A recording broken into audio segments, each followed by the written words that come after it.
Bonjour. Aujourd'hui, un autre cours sur le principe physique de formation de l'image échographique. Donc, la formation de l'image en échographie. Donc, on commence par les généralités. Les échos provenant des différentes lignes du balayage que compose le plan de coupe viennent à la sonde et subissent une succession d'opérations. Le signal échographique est premièrement transmis sous forme électrique par effet piézoélectricité, avant d'être représenté sous forme d'image au niveau degré. Pour passer d'un signal électrique à une image, plusieurs opérations sont nécessaires. On a l'amplification des signaux électriques et la numérisation et traitement informatique. Donc, concernant l'amplification, différents types d'amplification sont nécessaires à l'étude des signaux échographiques. On distingue principalement deux types d'amplification. Il y a l'amplification globale des échos qui induit un gain du signal et l'amplification en profondeur, comme on doit voir dans le schéma suivant. Donc l'atténuation des échos varie avec la profondeur et il est ici rencontré. Plus les échos proviennent des structures profondes, moins leur intensité est élevée. Plus il faut les amplifier. Donc on adapte donc le niveau d'amplification à chaque profondeur. On parle ainsi de ce qu'on appelle le gain en profondeur, ou bien time gain control, TGC. Bon, donc on doit continuer. Le signal échographique. Donc l'échographie est fondée sur l'émission d'ultrasons dans un milieu qui réfléchit une onde ultrasonore dès qu'un obstacle est rencontré. La réflexion d'ondes ultrasonores incidentes sur les différentes interfaces donne naissance à une succession d'échos correspondant aux obstacles de plus en plus profonds. Connaissant la vitesse moyenne des ultrasons dans le corps, aux environs 1430 mètres par seconde, on en déduit que le temps de retour des échos correspond à une profondeur donnée. L'écho peut donc être visualisé sur un écran selon une ligne correspondant à l'axe de tir des ultrasons, sur laquelle une interface de profondeur donnée est matérialisée par un point d'une brillance proportionnelle à l'amplitude de l'écho. L'analyse de nombreuses lignes échographiques d'un même plan construit une image complète sur l'écran. Donc, les conditions nécessaires pour enregistrer les échos. Donc, le milieu de propagation doit comporter un nombre suffisant de variations d'impédance, Z. Le faisceau ultrasonore doit atteindre l'interface recherchée. Et troisièmement, l'intensité acoustique des signaux réfléchis doit être suffisante pour retourner à la sonde. Et la réflexion doit se faire en direction normale. Ça veut dire vers la sonde. Il faut aborder l'interface le plus orthogonalement possible pour éviter que l'onde réfléchie ne retourne pas à la sonde. Donc, d'après ces quatre conditions, ça veut dire que le milieu de propagation doit comporter un nombre suffisant de variations d'impédance. S'il y a un nombre élevé de variations d'impédance, ça veut dire de plusieurs milieux, et chaque milieu présente une impédance donnée, par exemple Z1, Z2, Z3, Z4, et ainsi de suite, ça veut dire, en d'autres termes, ça veut dire la présence d'interface. Et lorsqu'on dit l'interface, ça veut dire qu'on doit avoir une interaction par réflexion lorsque l'onde ultrasonore interagit avec cette interface. Et lorsqu'on a la réflexion, donc automatiquement, on doit y avoir la présence d'un écho. Deuxièmement, il faut que, comme on a dit, que le faisceau ultrasonore doit atteindre l'interface. Ça veut dire qu'il faut avoir une énergie suffisante pour qu'il puisse atteindre cette interface-là. S'il n'atteint pas l'interface, donc on n'aura pas d'image. L'intensité acoustique, il faut qu'elle soit suffisante. Et la réflexion, comme on a dit, il faut qu'elle soit en direction de la sonde. Sinon, on ne peut pas capter ces ondes-là. Ça veut dire qu'elle doit passer ailleurs. Voilà un schéma explicatif de tout ce qu'on a dit. Le premier schéma en haut A et le deuxième schéma en bas, c'est le B. Donc, prenons le schéma de A. Donc, cette figure-là, elle représente, sur l'axe des X, c'est la profondeur en centimètres. Et sur l'axe des Y, c'est quoi? C'est l'intensité en watts par mètre carré. Quand vous voyez ce milieu-là, il est constitué d'un ensemble d'interfaces. Interface 1, interface 2, 3, 4 et 5. Comme vous voyez ici.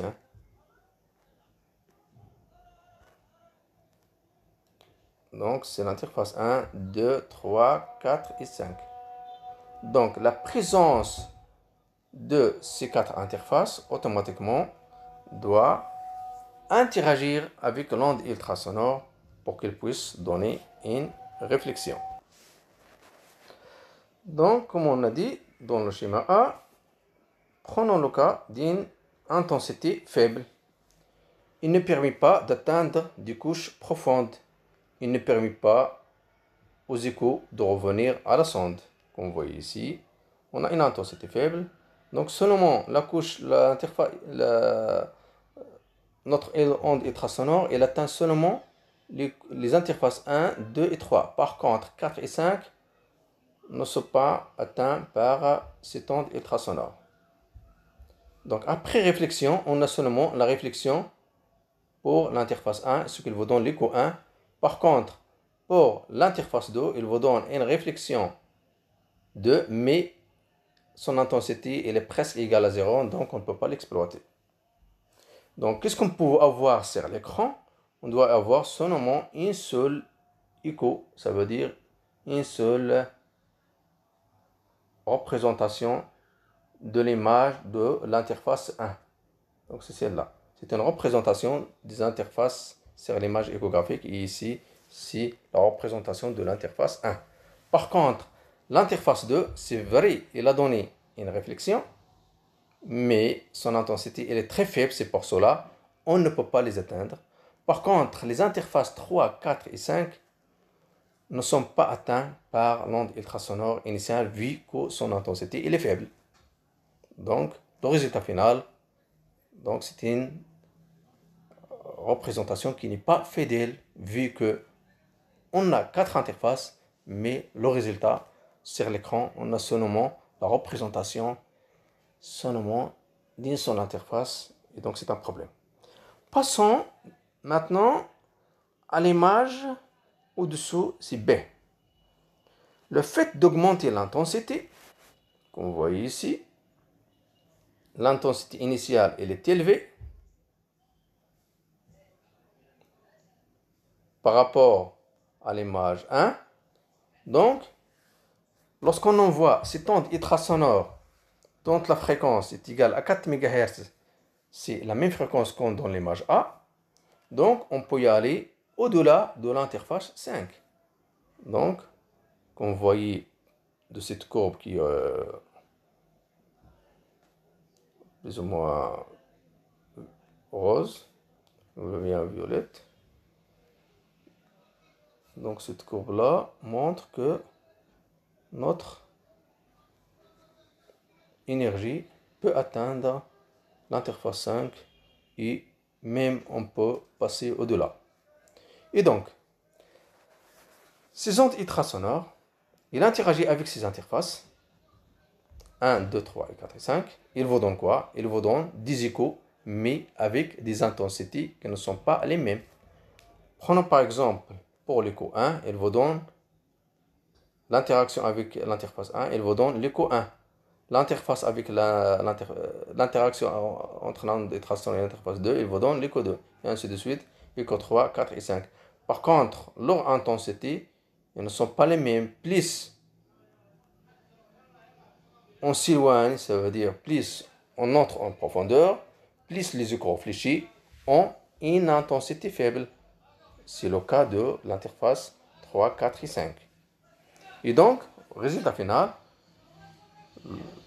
on peut voir sur l'écran l'ombre ou bien la représentation de ces 4 interfaces. Voilà, comme vous voyez ici.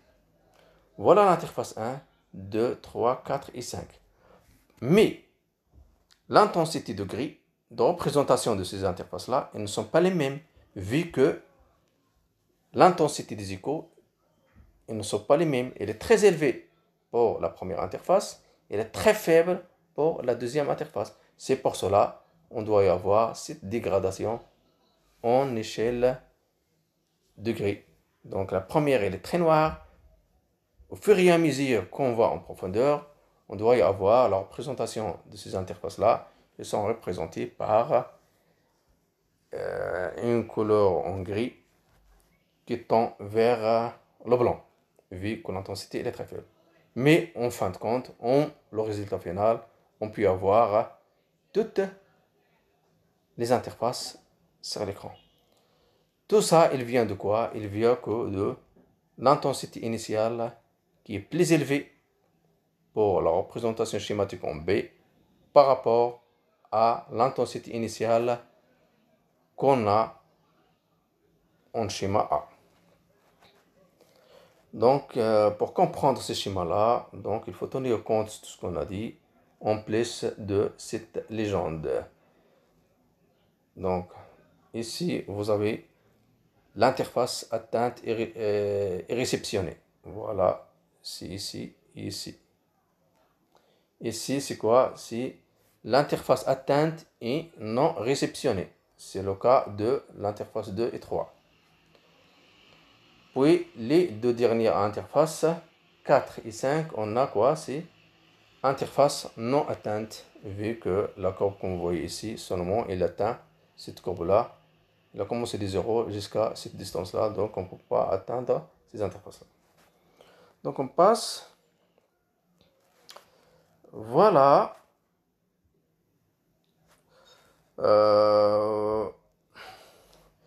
Donc, on peut voir les 4 interfaces sur cette image-là, mais le problème, que leur intensité de visualisation n'est pas les mêmes. Donc, on ne peut pas les voir d'une manière claire. Et donc, qu'est-ce qu'il faut faire pour qu'on puisse voir ces échos-là? 2, 3, 4 et 5 avec presque la même intensité que l'écho 1. Donc, il faut avoir recours à quoi? Ce qu'on appelle l'amplification. C'est le principe de l'amplification.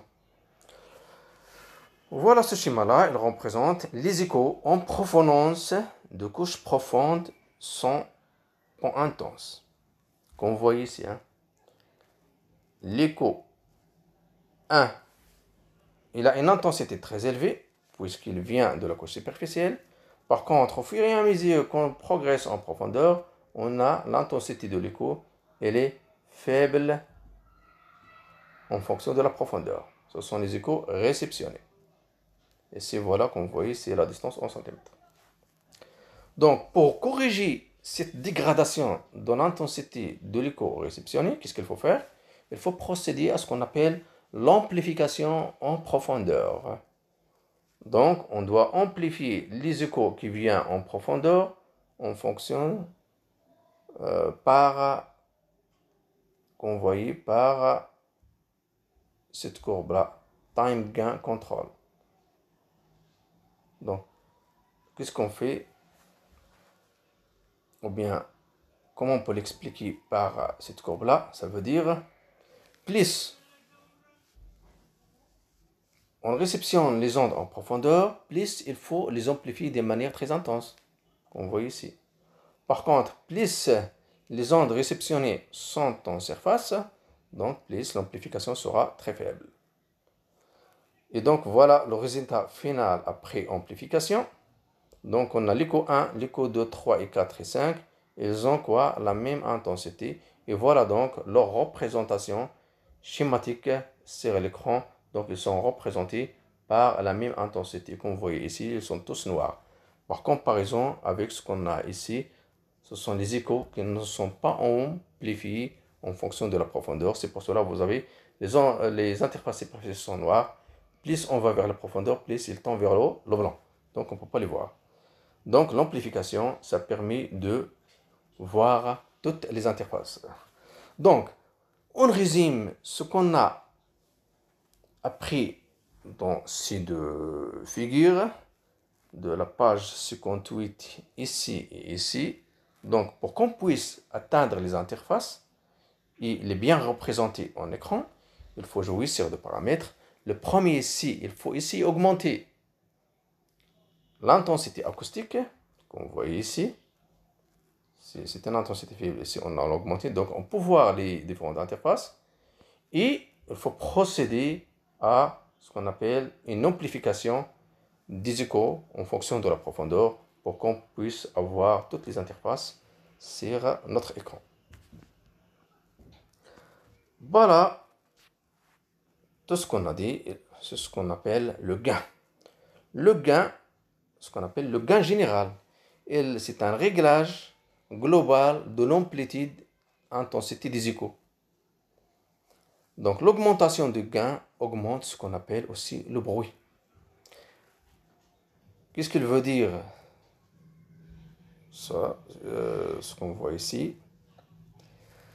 Un gain global ou bien un gain général, son problème c'est quoi? Il vous donne une amplification pour les écrans d'une manière égale, quel que soit en profondeur ou bien en surface. Mais le problème c'est quoi? Il augmente aussi le bruit, car le bruit il présente aussi une intensité très faible. Donc il doit augmenter aussi ce bruit, donc il doit avoir en fin de compte l'image est bien visualisée sur l'écran, mais elle est noyée dans un bruit. C'est ça le problème de ce qu'on appelle le gain général. Voilà ici un exemple qui matérialise tout ça en pratique. Voilà notre échographe. Voilà, il y a ici dans ce carreau rouge un ensemble de curseurs. Voilà, ici ils sont agrandis. Voilà ici un ensemble de curseurs. 1, 2, 3, 4, 5, 6, 7, 8. Donc, il suffit de changer la position de ces curseurs-là en fonction de la profondeur d'exploration.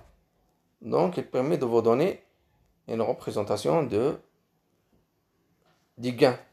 Comme vous voyez ici, en haut, ça veut dire la profondeur est presque égale à 0. Donc, on n'a pas une amplification, une légère amplification. Plus on va vers la profondeur, plus le gain augmente. Voilà. Voilà ici le sens d'augmentation du gain. C'est dans ce sens, de gauche vers la droite, de gauche vers la droite. Donc ici en bas, on a les échos qui viennent de la profondeur. Ils présentent un gain très important par rapport aux échos qui viennent de la surface. Voilà ici le schéma qui permet d'expliquer tout ça, c'est tout ce qu'on a déjà vu dans les diapos précédents. On a la sonde. Voilà en noir, les flèches en noir, ça montre quoi? Ce sont les ultrasons émises.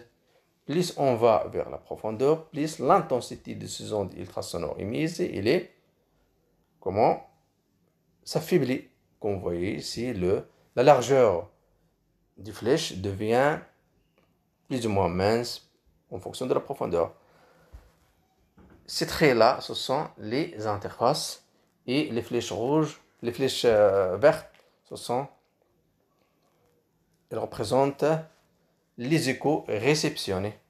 Donc les échos réceptionnés en surface, ils sont très intenses par rapport aux échos réceptionnés en profondeur, qu'on voyait ici dans la largeur, elle est représentée par la largeur des flèches qui est faible en profondeur. Une représentation en amplitude des échos avant amplification, voilà en fonction de la distance. Les échos en surface, ils ont une amplitude très importante. Au fur et à mesure qu'on va en profondeur, les échos réceptionnés, ils ont une intensité faible. Donc, on applique l'amplification en profondeur, c'est le réglage de gain par les boutons en fonction de la profondeur, comme vous voyez ici. Donc, le résultat final, c'est quoi? C'est l'amplitude des échos, il est le même, donc la même intensité. Donc, toutes les échos, ils sont bien visibles, ils ont une intensité importante, qu'ils soient en surface ou bien en profondeur. Maintenant, on doit parler de ce qu'on appelle les gains locaux. Donc la même structure réfléchissante donne écho plus faible, s'il plus profonde. Le TGC, Time Gain Compensation, permet une compensation de l'atténuation en profondeur, comme vous voyez dans cette partie-là qui représente le TGC sur le pupitre de commande. Maintenant, on doit parler de la formation d'une seule ligne de l'image en échographie. Comme vous savez, en échographie, une image échographique est représentée normalement par un ensemble de lignes. Et donc la formation d'une image échographique, ça revient à expliquer la formation d'une ligne par ligne jusqu'à la représentation de toutes les lignes de l'image. Maintenant, on doit parler seulement pour vous montrer comment ça se fait la formation des lignes de l'image.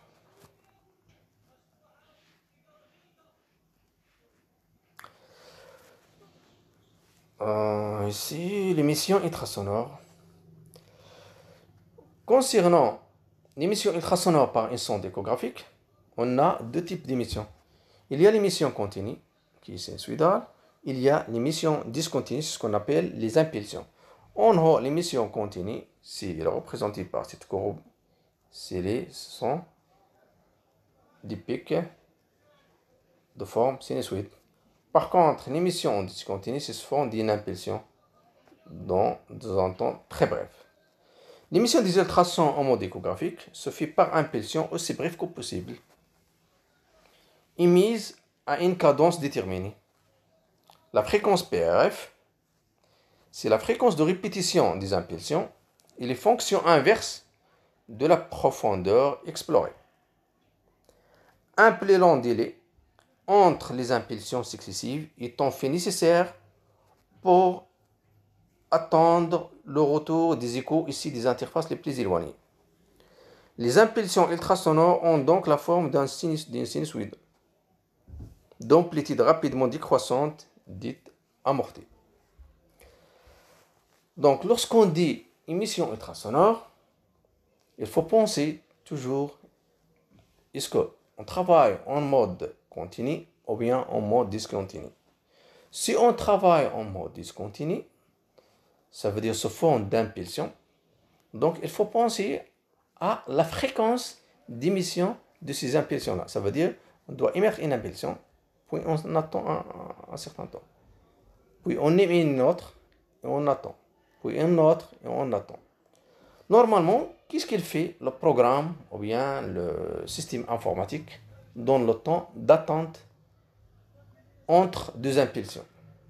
Lorsqu'on émet une impulsion, cette impulsion-là se propage à l'intérieur de l'organe exploré, il rencontre des interfaces. Après, on a quoi? On a des ondes réfléchies vers la sonde. Durant le temps d'attente entre deux impulsions, on doit y avoir quoi? L'analyse de l'écho réfléchi. Et puis, on émet une autre impulsion et on attend jusqu'à y avoir la réception des ondes réfléchies et ainsi de suite. Donc, on a les impulsions, puis un temps mort, mais ce temps mort-là entre les deux impulsions, il est réservé à la réception des ondes ultrasonores réfléchies. Et donc, plus on va explorer une zone profonde, plus il faut y avoir la PR faible. Car il faut avoir un temps élevé pour analyser ou bien pour attendre la réception des ondes réfléchies. Vu que la profondeur est élevée, donc le temps augmente lorsqu'on doit avoir l'onde réfléchie pour qu'on l'analyse. Donc, analyser profondément, donc automatiquement, il faut diminuer la fréquence. Lorsqu'on dit la fréquence, la PRF, c'est quoi? C'est l'inverse de temps d'attente entre deux impulsions, c'est incertain. Voilà ici comment ça se fait les choses. On a ici la sonde. Voilà notre champ de balayage. Ces ondes là. Voilà notre faisceau. Comme vous voyez, voilà la zone de focalisation de notre faisceau. Il est rétréci ici. Donc, c'est scanning of pressure beam with a sectorial probe. Donc, c'est un balayage de la pression de notre faisceau avec une sonde sectorielle.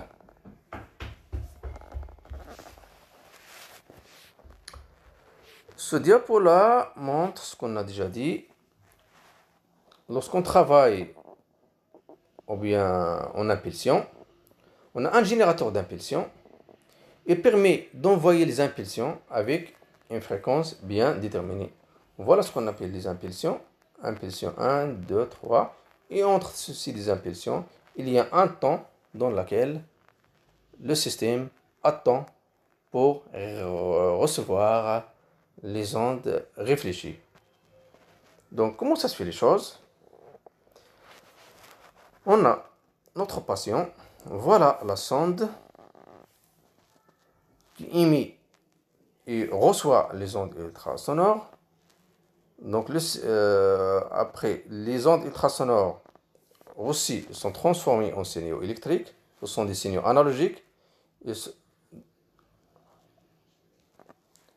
On fait quoi? On fait l'amplification. Après, on fait une transformation analogique digitale, ça veut dire numérique.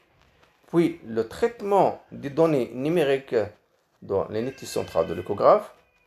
Et enfin, c'est la représentation dans notre coupe 2D sur l'écran en échelle de gris.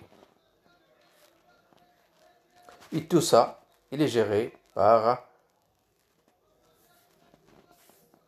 donc l'émission et la réception des ondes ultrasonores, il est géré par un générateur d'impulsion qui permet de envoyer une intensité acoustique bien déterminée et avec une fréquence bien déterminée, ce qu'on appelle la PRF. Voilà, maintenant, toujours, on part dans le cadre toujours de la formation d'images d'une seule ligne. Dans ce diapo, donc qu'est-ce qu'on voit? Donc voilà ce qu'on voit. À gauche, comme vous voyez, c'est le probe, c'est la sonde. Toujours, il faut penser qu'on travaille seulement ici dans une seule ligne. On a l'émission d'une impulsion ultrasonore. C'est ça, c'est représenté en rouge. Donc, il doit parcourir une certaine distance pour arriver à une cible. Donc, c'est la distance. Ici, entre l'émission et la cible, donc il y a une distance, ou bien on peut le représenter par le temps de parcours. Donc, le time of flight, ça veut dire le temps de vol entre l'émission et la réception. Donc, la vitesse de propagation des ultrasons dans cette matière, elle est représentée à 1500 mètres par seconde. Donc, la distance, elle est égale à combien? D est égal à C fois T sur 2. T, c'est le temps entre quoi? Entre l'émission et la réception. D, c'est la distance entre la sonde et la cible. C, c'est la CLRT. Pourquoi on a fait 2? C'était C fois T sur 2. 2, pourquoi? Car on a l'émission et la réception, ça se fait au niveau de la sonde. Donc, lorsqu'on fait l'émission, donc on envoie la l'onde. Voilà, on a parcouru une distance. Puis, l'onde réfléchie parcourt aussi D.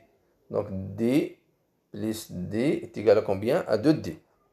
Donc, 2D, il est parcouru durant un temps T. Donc, 2D est égal à C fois T. Ça veut dire D égale CT sur 2. Ce 2-là, il vient de quoi? C'est 2 fois la distance lors de l'émission et lors de la réception. C'est le double de la distance de parcours. Et tout ça, ça se fait dans un temps t. C'est pour cela, si on veut d, donc c'est t sur 2. Donc, range of depth and time of flight.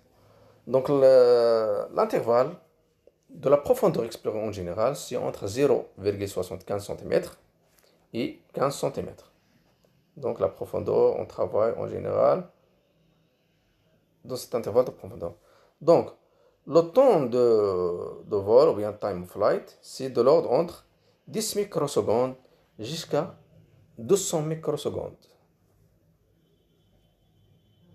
Donc, entre 10 microsecondes jusqu'à 200 microsecondes. Tout ça, c'est seulement pour avoir l'image d'une cible sur une seule ligne.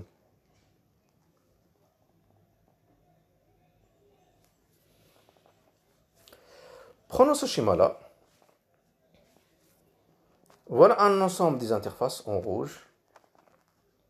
Voilà l'impulsion initiale qui est émise. Au fur et à mesure qu'on progresse en profondeur, on a l'intensité de l'impulsion, ça s'affaiblit, vu l'atténuation en profondeur. Mais on a quoi? On a en contrepartie une réflexion sur les différentes interfaces. 1, 2 et 3. Donc, une seule impulsion permet de donner ce qu'on appelle un ensemble des échos. Pourquoi? Car il rencontre un ensemble des interfaces. Donc, one transmitted pulse give rise to a train of received echo. Donc, il permet de donner ce qu'on appelle un train d'écho réceptionné. Pourquoi? Car il rencontre plusieurs interfaces. Une impulsion permet de donner beaucoup d'échos lorsqu'elle rencontre beaucoup d'interfaces. Et chaque écho, voilà, est représenté par une amplitude bien déterminée. Donc, qu'est-ce qu'il fait l'échographe? Donc, à chaque écho, il doit calculer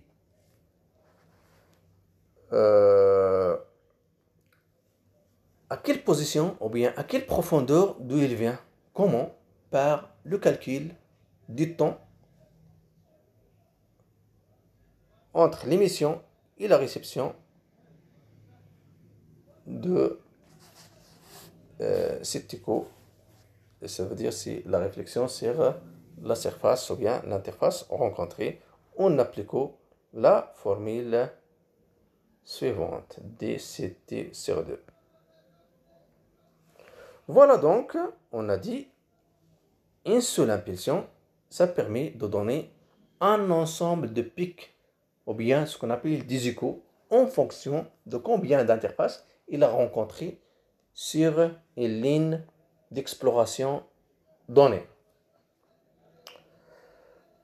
Voilà le résultat final. Une ligne, ça permet de donner un ensemble des échos. Et chaque écho, il a une amplitude bien définie.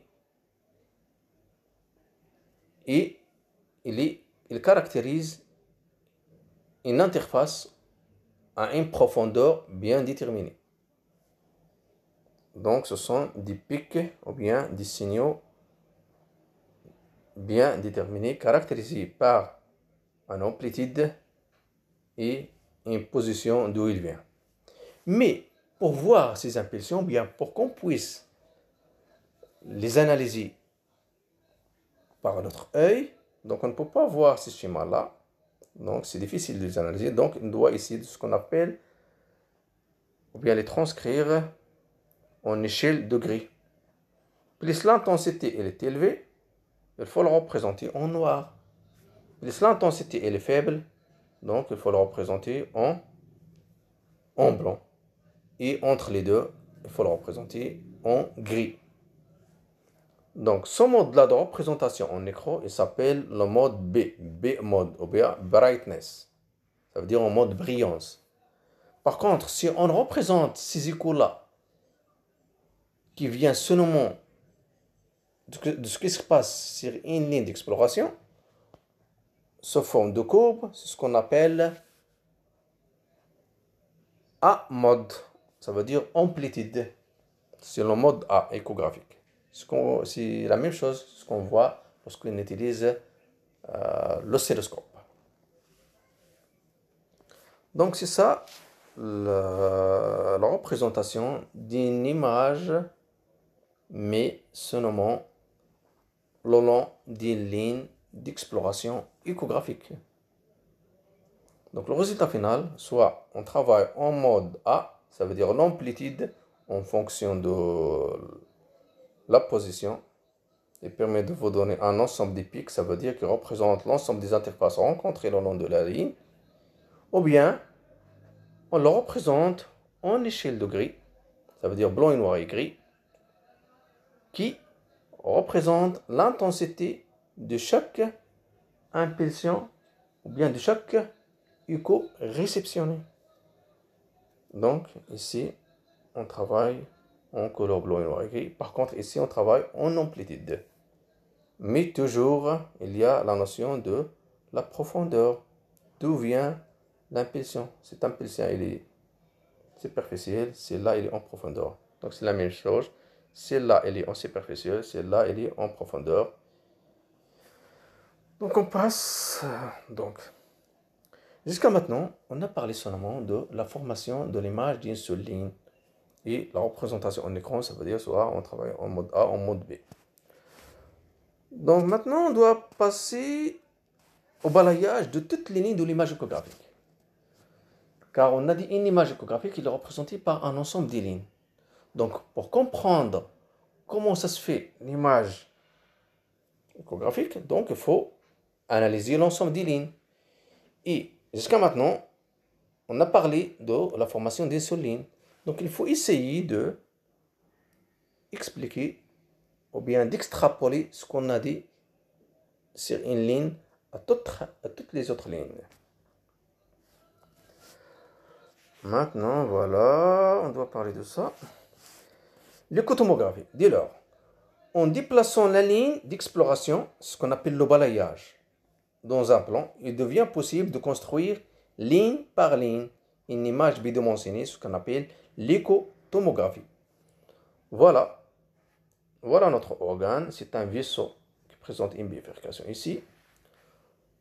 Voilà, donc on fait. Voilà la première ligne, la deuxième, la troisième, la quatrième, cinquième et sixième.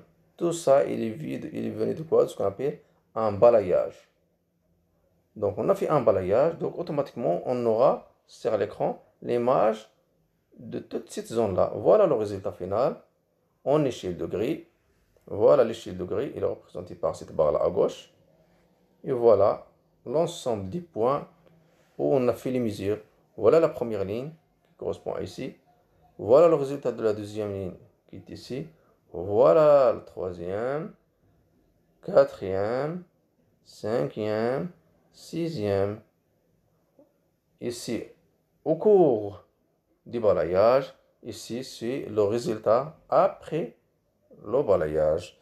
Donc l'image écotomographique est ainsi formée par la juxtaposition de lignes d'exploration successives dans un même plan.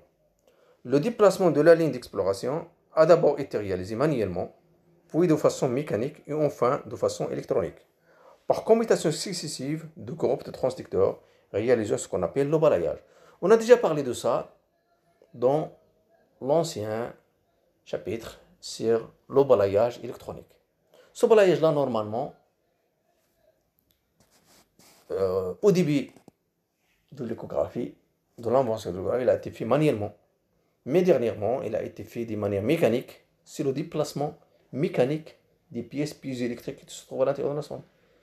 Et actuellement, en général, on utilise un déplacement ou bien un balayage électronique de toute notre coupe échographique. C'est ce qu'on appelle le balayage électronique. C'est lui qui est majoritaire actuellement. Voilà maintenant comment ça se fait les choses. Ici, c'est une barrette, c'est une sonde échographique. Voilà ici la sonde réelle. Ici, c'est un agrandissement de cette zone-là, la sortie ou bien la face de sortie des ondes ultrasonores. Voilà, on l'agrandit. Donc, on peut le représenter comme ça. Un ensemble de transducteurs juxtaposés, groupe à côté de groupe, jusqu'à d'une extrémité jusqu'à l'autre. Prenons par exemple cette sonde. Ça peut contenir de 128 jusqu'à 512 transducteurs éléments. Donc, si on voit ici, ce sont des transducteurs. D'ici jusqu'ici, on peut y avoir 128 jusqu'à 512 pièces piézoélectriques. Mais lors de la formation d'une seule ligne, on ne le fait pas seulement à l'aide d'une seule pièce électrique, mais à l'aide d'un groupe de pièces piézoélectriques. Par exemple, 3, 4, 5 pièces piézoélectriques, ça donne un groupe. Voilà le premier groupe. Deuxième groupe, troisième, quatrième, cinquième, et ainsi de suite. Donc, on travaille par du groupe de pièces piézoélectriques pour former une ligne. Car on a dit, lorsqu'on travaille seulement avec une pièce piézoélectrique pour former une ligne, on peut y avoir ce qu'on appelle un faisceau qui est divergent. Mais lorsqu'on travaille avec un groupe de pièces piézoélectriques pour former une ligne, on a un faisceau qui est comment? Qui a une meilleure résolution latérale. Ça veut dire il converge vers une zone moyenne, puis il diverge. Donc, on doit une zone qui sera rétrécie, ce qu'on appelle la zone focale. Par contre, lorsqu'on travaille seulement avec une pièce piézoélectrique, automatiquement, juste après la sortie de la sonde, on a un faisceau qui est divergent. Et donc, ce n'est pas pratique pour avoir l'image d'une seule ligne. Voilà comment ça se fait ici le balayage. Voilà notre sonde. Il est constitué d'un groupe de pièces piézoélectriques, groupe 1, groupe 2, 3, 4, 5 et ainsi de suite. Voilà le groupe 1. Il émet une onde ultrasonore. Donc, il interagit avec les différentes interfaces en profondeur. Il vous donne les échos en fonction des interfaces rencontrées. Ça veut dire en noir. Ici, ce sont les pics en noir. L'impulsion émise, c'est celle-là qui est en rouge. Ici, c'est la profondeur. Donc, on a exploré une ligne. Puis, qu'est-ce qu'on fait? On a analysé les échos reçus lors de l'interaction de l'impulsion ultrasonore avec les différentes interfaces. Qu'est-ce qu'on fait? On arrête l'impulsion au niveau de ce groupe. Puis, on passe au deuxième groupe. On fait la même chose. On analyse les différentes interactions sur cette deuxième ligne. Puis, on arrête l'exploration au niveau de cette deuxième ligne. Et ainsi de suite. On passe au troisième. Et ainsi de suite jusqu'à la énième ligne qui constitue l'image échographique. Donc, entre deux impulsions, c'est ce qu'on appelle, il y a un temps, c'est le temps ou bien la période PRF. Si on le transcrit en fréquence, c'est le PRF. PRF égale 1 CRT PRF. PRF, c'est Pulse Repetition Frequency. Donc, en général, le temps d'attente entre l'exploration de la première ligne et la deuxième ligne, c'est le TPRF. Il faut qu'il soit très supérieur au maximum of time of flight. Ça veut dire le temps de travail sur une seule ligne. Ça veut dire entre l'émission et la réception sur une seule ligne. Il faut qu'il soit supérieur, très supérieur au maximum de ce temps-là. Et en fonction de la profondeur, entre 0,75 jusqu'à 15 cm d'exploration, entre ici jusqu'à la profondeur, par exemple, le maximum c'est 15 cm, le time of flight, il varie entre 10 microsecondes jusqu'à 200 microsecondes. Donc, il faut que ce temps-là soit très supérieur à 200 microsecondes. En pratique, il faut qu'il soit supérieur à 5 fois le maximum of taille. C'est pour cela la PRF doit être entre 1 kHz jusqu'à 20 kHz. Entre 1 et 20 kHz. C'est pas le méga. Faites attention, c'est pas le méga. Car cette impulsion-là qu'on envoie, l'impulsion en rouge, donc il a une fréquence de l'ordre de MHz. 2, 3, 4, 5 et ainsi de suite. MHz. Par contre, la PRF, ça veut dire la PRF entre deux impulsions,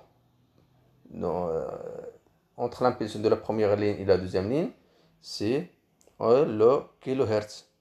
Entre 1 kHz jusqu'à 20 kHz, ça veut dire ça dépend de la profondeur explorée.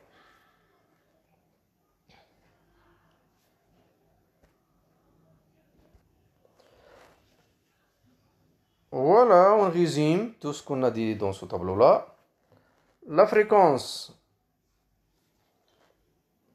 des ondes ultrasonores utilisées en échographie, c'est entre 1 MHz jusqu'à 10 MHz. Le temps de vol, ça veut dire d'exploration des seules lignes, ça varie entre 10 microsecondes jusqu'à 200 microsecondes pour une seule ligne. La PRF, Pulse Repetition Frequency, entre 1 kHz jusqu'à 20 kHz. Tout ça, ça dépend de quoi? De la profondeur explorée. Voilà, on peut résumer tout ce qu'on a dit dans ce schéma-là. À gauche, vous avez le patient. On a la sonde qui émet les ultrasons, puis il a aussi les échos, comme vous voyez ici dans ce schéma-là en vert. Ce sont les échos réfléchis. Voilà notre sonde. Pour former une image sur l'écran, donc il faut explorer un ensemble de lignes. C'est les lignes de tir. Et pour chaque ligne, on a émis et recevoir un ensemble des échos. Prenons par exemple la première ligne, voilà l'écho reçu. Les échos reçus, ça veut dire ils sont représentés par ce schéma-là en rouge. Le résultat, c'est quoi? Si voilà les échos reçus. 1, 2, 3, 4. Par exemple, on a rencontré 3 interfaces. Mais l'amplitude des échos réfléchis pour chaque interface ne sont pas les mêmes, vu la variation de la réflexion sur chaque interface. Et donc, pourquoi? Vu la variation d'impédance entre deux interfaces de part et d'autre de chaque interface. C'est pour cela que l'amplitude doit varier. Passons à la deuxième ligne. Automatiquement, on doit avoir le résultat. Si voilà, les échos reçus et aussi leur amplitude, ça varie. La troisième ligne, la quatrième ligne, voilà le résultat. Donc le résultat final, après le balayage de tout ce secteur-là, donc ils sont représentés par cette carte qui montre l'ensemble de résultats pour chaque ligne. Pour chaque ligne, il y a un ensemble des échos qui représentent les interfaces rencontrées le long de la profondeur d'exploration. Donc voilà, ces signaux-là, qu'est-ce qu'on fait au niveau de notre machine? On doit les amplifier, puis on doit les transformer en digital, ça veut dire transformation analogique digitale, et puis on doit les représenter en écran sous forme de blanc et noir et gris. Donc lorsqu'on l'amplitude est très élevée, donc il sera blanc. Lorsqu'il est faible, il sera noir, ou il y a l'inverse. Donc il suffit de changer l'orientation de l'échelle. La représentation finale, c'est quoi? C'est une image en blanc et noir et gris qui représente le mode B de la formation de l'image bidimensionnelle. Voilà ici.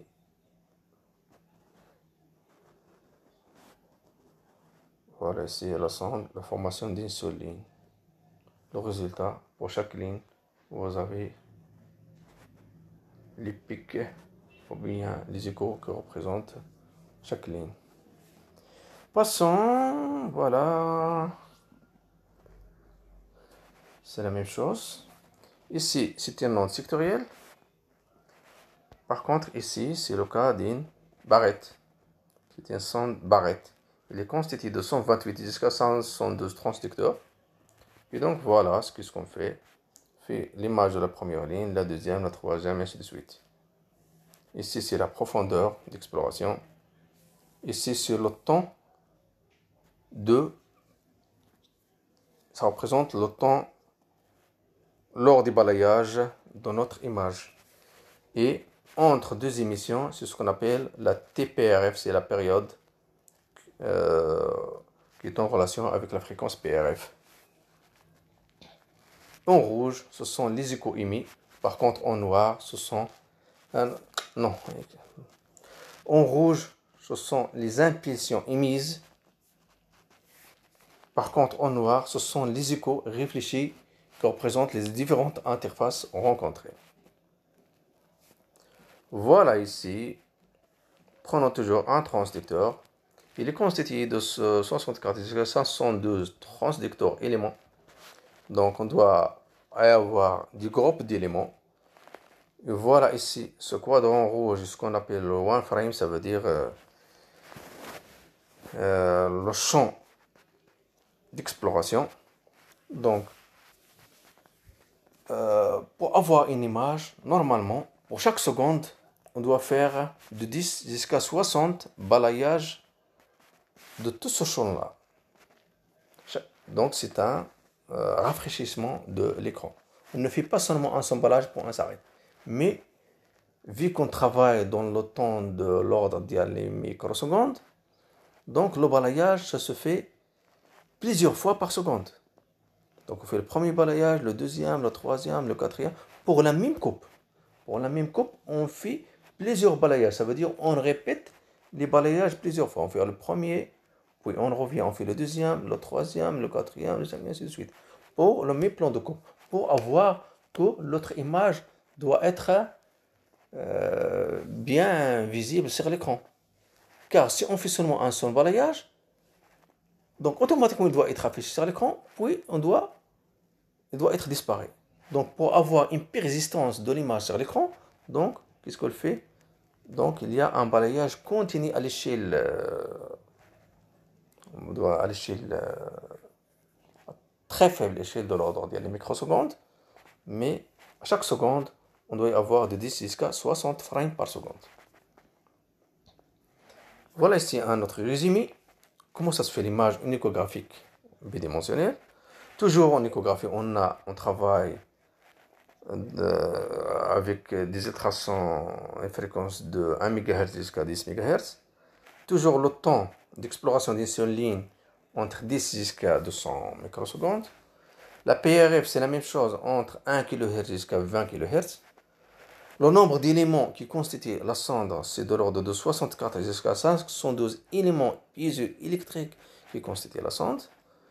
Et la frame acquisition, ça veut dire combien de balayage qu'on doit faire par seconde pour chaque plan de coupe. Ça varie entre 10 jusqu'à 80 frames par seconde. Voilà maintenant ce qu'on appelle la résolution temporelle. Qu'est-ce que la résolution temporelle? C'est le nombre de frames par seconde.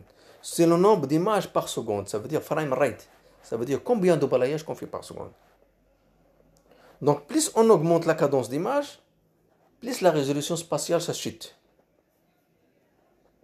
Ça veut dire plus vous obtenez un ensemble d'images par seconde important par chaque plan, plus la résolution spatiale diminue. Ça veut dire plus la résolution spatiale diminue, ça veut dire plus on ne peut pas distinguer de points très proches. Ça veut dire qu'il y a une perte de détail.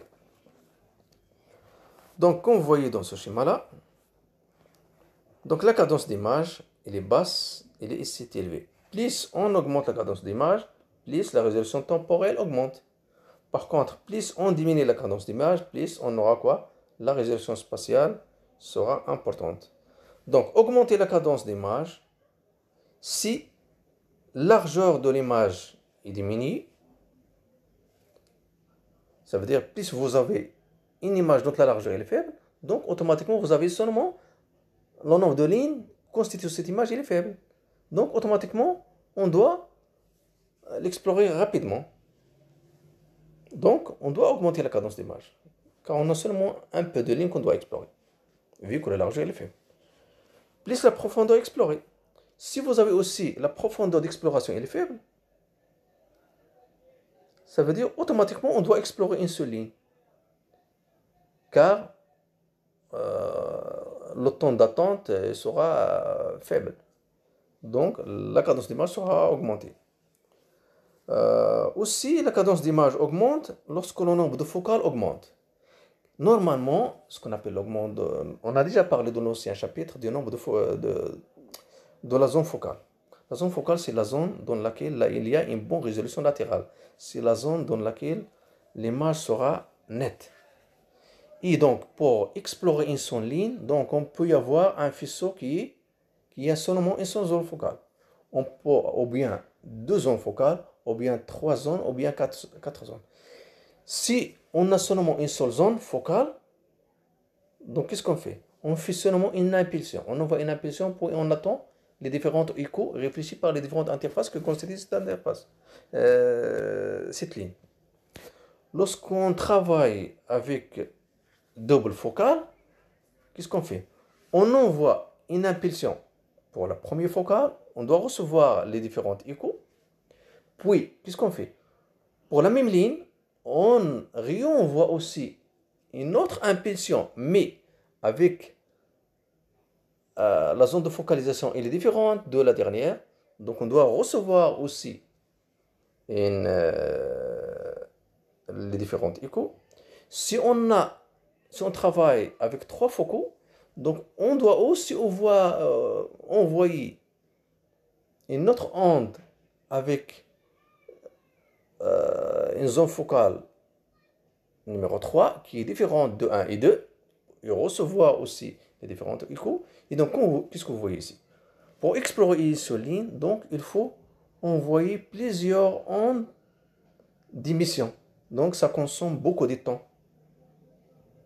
Lorsqu'on consomme beaucoup de temps, et donc, pour faire un frame, donc, il faut consommer aussi beaucoup de temps. Et donc, diminuer le nombre de focaux, automatiquement, on doit accélérer le balayage de toute notre image vu qu'il est constitué d'un ensemble de lignes. Donc, ça veut dire on ne peut pas perdre beaucoup de temps sur la formation des lignes. Voilà. Voilà l'angle de secteur. Notre zone de balayage, il est constitué d'un ensemble de lignes. Ça veut dire la densité de lignes. Ici, c'est la profondeur de notre champ. Ici, c'est la surface. Ici, c'est la zone la plus éloignée en profondeur. Donc, la cadence d'image est égale à quoi? Elle est égale à la PRF, c'est la fréquence de répétition. Sur la densité de lignes, ça veut dire combien de lignes qu'on a ici. Exemple, PRF est égal à 1000 pulses par seconde. Et vous avez 100 lignes par image. Donc, la cadence d'image, c'est 1000 sur 100 est égal à 10 images par seconde. Voilà, ici, c'est la même chose. La résolution temporelle des lignes, qu'on voit ici, on a notre organe, notre tissu. Voilà les lignes qui constituent notre image. La profondeur, c'est le D. La vitesse du son, c'est C. N, c'est le nombre de lignes acoustiques par image. L'intervalle de temps minimal, T lignes par ligne acoustique, T lignes est égal à 2D. Pourquoi on a 2D? Car on a dit, lors de l'émission, on a une distance. Lors de la réception, on a une distance. Donc, on a 2 fois la distance D. Et donc, vous savez, la vitesse est égale à combien? Est égale à la distance sur le temps. Et ici, la distance est égale à 2 fois D. L'intervalle de temps pour former une image, T image, est égal à combien? Est égal à 1 fois T ligne. Car on a 1 fois une ligne, donc fois le temps d'une seule ligne, est égal à 2N D sur C. Donc, le débit d'image maximum est égal à 1 sur T image et de l'ordre de 20 par seconde. Donc, la résolution temporelle, dans des propriétés de renouvellement d'image dans le temps, la capacité à identifier les déplacements des structures dans le temps, si on a par exemple une zone qui est en mouvement à l'intérieur du corps, par exemple le cœur qui bat. Donc, il faut avoir une bonne résolution temporelle pour avoir une image de toutes les phases de contraction du cœur. Si vous avez une mauvaise résolution, donc tu n'auras pas une bonne image du cœur. Paramètre, la cadence d'image, c'est le nombre de lignes d'image par unité de temps. Ça veut dire image par seconde. Le rôle de la profondeur des champs d'exploration, ajuster selon les éléments à visualiser. Donc ça dépend. Est-ce que tu veux voir seulement les zones en surface, ou bien en moyenne, ou bien en profondeur? Donc il faut bien régler les zones, ou bien la profondeur des champs d'exploration. Il est réglable par l'opérateur. Rôle de l'angle du secteur sur la cadence d'image. Il augmente si c'est un secteur étroit. Donc le compromis entre résolution spatiale et temporelle, il est adapté en fonction des informations analysées. Ici, une comparaison d'images échographiques de 1970 et l'image actuelle. Voilà une image de 1970, voilà les images actuelles. L'image de 70, il est constituée de 48 lignes. Voilà, les lignes de balayage, comme vous voyez, sont en blanc. On a seulement 48 lignes. Vu le progrès qu'on a actuellement pour l'image échographique, les lignes de balayage ne sont pas visibles car il y a beaucoup de lignes vu que l'œil n'arrive pas à les distinguer. Donc l'image échographique bénéficie aussi des techniques d'amélioration de qualité par filtrage et traitement d'images. Certaines techniques largement répandues ont pour fonction d'adapter l'échelle de gris en répartissant les niveaux d'échogénéité constatés sur l'ensemble de l'échelle de gris disponible, de renforcer les contours, de laisser l'image par calculant la moyenne des pixels voisins dans l'axe longitudinal transversal, d'appliquer des techniques d'analyse et traitement automatique d'images pour identifier le bruit d'interférence produit par les multiples diffusions. Ici, des cellules des parenchymes et affectées aux régions correspondantes à un niveau de gris uniforme. L'image ci-dessus présente un exemple de ce type de traitement d'image sur une petite plaque carotidienne, comme vous voyez ici.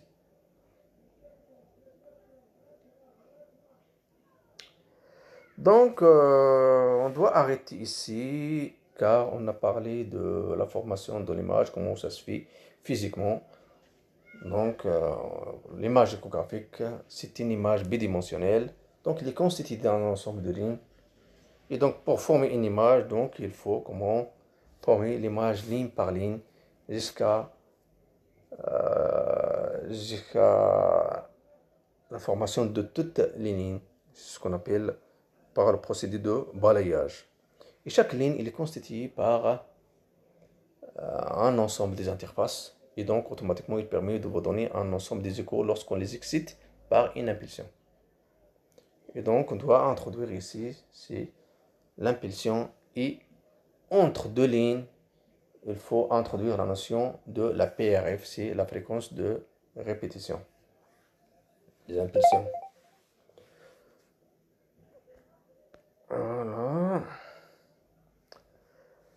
Jusqu'à maintenant, vous savez maintenant comment ça se fait l'image physique en échographie. Et donc, je vous remercie. Prochainement, on doit parler des modes de visualisation d'images échographiques. Ça veut dire quelles sont les différentes modalités pour afficher l'image sur l'écran.